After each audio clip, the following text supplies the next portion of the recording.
جب تم سفر پر جا رہے ہو تو تم پر نمازوں کے قصر کرنے میں کوئی گناہ نہیں، اگر تمہیں ڈر ہو کہ کافر تمہیں ستائیں گے، یقیناً کافر تمہارے کھلے دشمن ہیں۔ جب تم ان میں ہو اور ان کے لیے نماز کھڑی کرو تو چاہے ان کی ایک جماعت تمہارے ساتھ اپنے ہتھیار لیے کھڑی ہو، پھر جب یہ سجدہ کر چکیں تو یہ ہٹ کر تمہارے پیچھے آ جائیں، اور دوسری جماعت جس نے نماز نہیں پڑھی وہ آ جائے اور تیرے ساتھ نماز ادا کرے اور اپنا بچاؤ اور اپنے ہتھیار لیے رہے۔ کافر چاہتے ہیں کہ کسی طرح تم اپنے ہتھیاروں اور اپنے سامان سے بے خبر ہو جاؤ تو وہ تم پر اچانک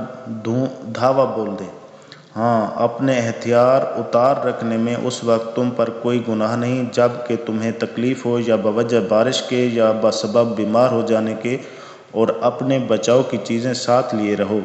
یقیناً اللہ تعالیٰ نے منکروں کے لیے